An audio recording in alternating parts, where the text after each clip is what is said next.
Welcome, everyone. We're doing a special deep dive today focusing on something pretty important. SAFAL KSA 2025-26 registration. We know some of you are right in the middle of dealing with school assessments, and SAFAL KSA is, well, it's a big one for tracking learning outcomes in India. We've gone through the official guidelines, the instructions, all of it.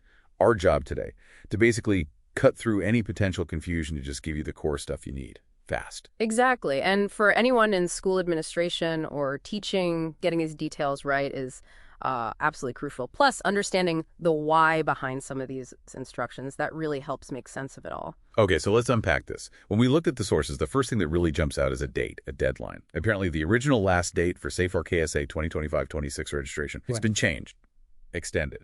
Yes, that's right. A really significant update. The date you absolutely need to circle on your calendar now is July 29th, 2025. And this isn't just a suggestion. It seems like a hard deadline, the absolute final point for getting those registration details in.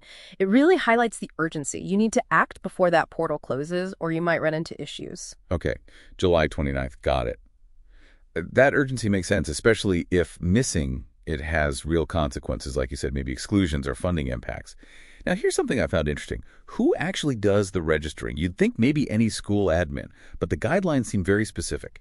They are quite specific, yeah. And it's fascinating why. The registration details must be filled out by the school's designated nodal officer. Only them. The sources even give a hint who this person often is. Usually the IT or the computer teacher. The IT teacher, okay. Right. Pinpointing this role, the nodal officer, it's likely about ensuring consistency and accountability, probably. Reducing errors you might get if, multiple people were trying to submit data. So it signals this isn't just simple data entry. It needs someone who understands the system, technically. They're the link, really, between the school's info and the national assessment system. That makes sense. Centralizing it with someone specific. So what information exactly does this nodal officer need to gather and submit? This is where the details probably matter a lot. They really do. And if you look at what's required, it tells a bit of a story about what SAFAL might be trying to understand. You need the details for students currently in Class 6 and Class 9, all sections. That seems standard enough. Okay, present Class 6 and 9. Mm-hmm. But here's the part that really stands out.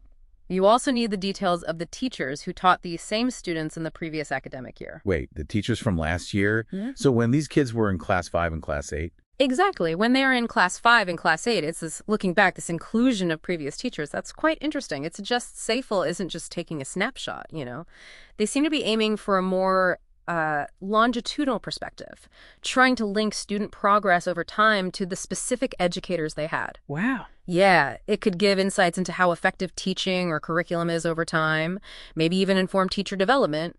It's more than just a headcount. So what this really means is attention to detail is absolutely critical here. The nodal officer needs to be really careful getting all this right, the current students and those specific teachers from the year before, and making sure it's all accurate and submitted before that firm deadline, July 29th.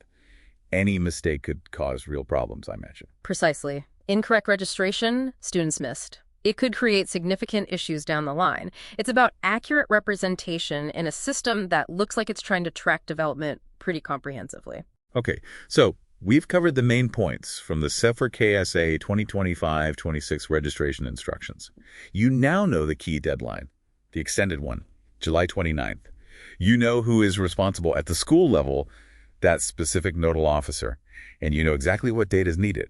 Current Class 6 and 9 students, plus their teachers from the previous academic year. Right. And this does bring up an interesting thought, perhaps something for you, our listeners in schools, to consider.